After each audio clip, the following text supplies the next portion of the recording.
Okay, I'm doing a little more research with ChatGPT because I want to see what the heck I come up with here.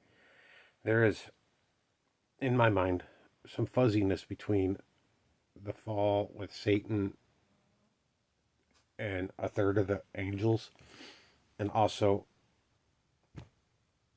the Watchers and their fall. There is not quite enough information in the Holy Bible, the canonical books, to tell us when Satan fell and the third of the angels that followed him. We do definitely have definite answers on, oh dear, I answered it. I answered it in my own head. Satan fell before mankind. He couldn't have been the same group that fell. He couldn't have been the group of Watchers that fell, because the Watchers came after Adam and Eve. So it's likely, the truth is that Satan and his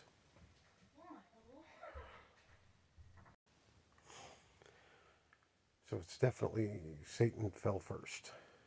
So it's 2 rounds of demons falling, because you couldn't have had Satan inhabiting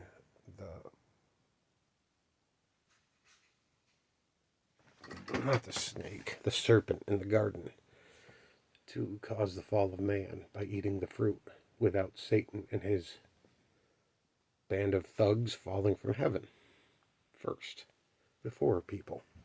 So I already answered that. But I'm still going to go through this. Satan's fall in scriptures discussed in Isaiah 14:12-15, often cited as describing Satan's fall. How you are fallen from heaven, O day star, son of dawn. Which actually I think it said something different, but the immediate context is about the king of Babylon. Early Christians and church fathers interpret it typologically as Satan, but the passage does not explicitly name him. Ezekiel 28:12-17.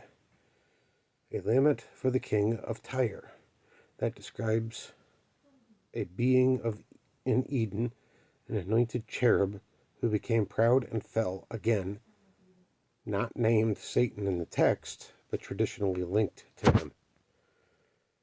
Luke 10:18. Jesus says, I saw Satan fall like lightning from heaven.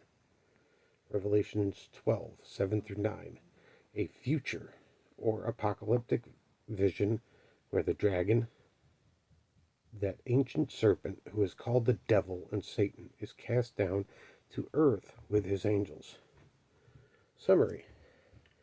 In canonical scripture, Satan's fall is not narrated in a clear historical movement like the Watchers story. Instead, it is pieced together from prophetic and apocalyptic passages of Christian tradition. Is it still? Yep. The Watchers fall. First Enoch and Genesis 6. Genesis 6:1 or 6:1-4. Mentions the sons of God taking human wives, resulting in the Nephilim. It does not call them Watchers or fallen angels, but that's how later Jewish texts interpret it. True. We like to add extra thoughts into it, which I'm doing now too. But First Enoch 6-16 expands on Genesis 6. 200 Watchers led by Shemihaza, or Samyaza as they like to say it, descends on Mount Hermon. They take human wives, teach forbidden knowledge, and beget the Nephilim. God sends the archangels to bind them. They are cast into the valleys of the earth, Tartarus, to await judgment. Jude 6 refers to angels who did not stay within their own position of authority, but left their proper dwelling, now kept in chains until judgment. This echoes First Enoch. And the summary is, the Watcher's fall is clearly linked to Genesis 6 and sexual sin with humans. Not pride on rebellion in heaven. Their punishment is imprisonment in a subterranean abyss, not roaming Earth like Satan. Overlap, or two separate events. Difference in Satan's fall, traditionally pride, wanting God's throne. True. Watcher's fall is lust, corrupting humanity. Very true. That is one way that I believe that I'll get there later. Sorry. Different outcomes. Satan is active on earth, prince of the power of the air. Ephesians 2:2.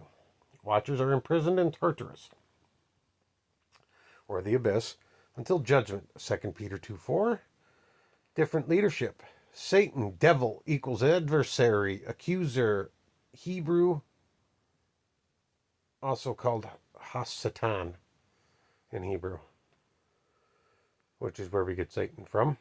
Samyaza and Azazel, chief of the watchers in Enoch. There's no biblical passage that directly identifies Satan as one of the watchers or says their fall was the same event. However, some later Jewish and Christian writers blend the two traditions, calling Satan the leader of the watchers or connecting him with Azazel. In the book of Enoch, Azazel is punished separately for teaching humans warfare and cosmetics. When they say cosmetics, they're actually talking about, I can't think. Makeup. What women wear. Beautifying agents. This has led some interpreters to equate Azazel with Satan, but Enoch never calls him Satan. Where the traditions intersect, both Satan and the Watchers are described as heavenly beings who rebelled. Both are connected to the corruption of humanity. Satan tempts, Watchers teach forbidden knowledge. Both will face ultimate judgment, but the timing and nature of their falls are distinct in the oldest sources. Bottom line, canonical scripture, two distinct events, Satan's fall versus Watcher's fall. Later interpretations, I got a cracked screen, so I can't read in certain spots. Later interpretations equals sometimes blended. Azazel, Satan as same beings, Satan as leader of the Watchers. Hebrew word, Satan, adversary, accuser, not originally a name. It's a title. Malach is an angel, a messenger. Ear is a watcher, used in Daniel 4:13, 17, and 23. So that gives us a distinct difference, which I kind of needed. I would have come up with sooner or later if I just sat there and thought about it, but makes me read. So Satan and his group fell first, before humanity even was put on earth, was even created, I'm guessing. Doesn't exactly state, but it kind of leads you to understand that, because it wasn't very long after humanity was put on earth and you had Adam and Eve, and all of a sudden Eve is tempted by the serpent to eat the fruit, the forbidden fruit. And then she takes it to her husband, and her husband eats it, and then boom. We learn sin, we learn we can die, we feel pain, we suffer. Boom. That's enough said there. We all know that story. Then there's Azazel and his group of clowns. They looked at the fair ladies of earth, the daughters of man, and they're like, they look good. I think we should, mate with them. I say mate because this day and age people are weak-minded. But literally, I don't know exactly if it was that the angels asked for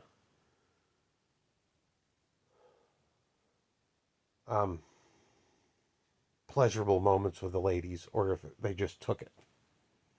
Could be a cross between the two, or it could just be one or the other. I don't want to go any further because, like I said, too many people have,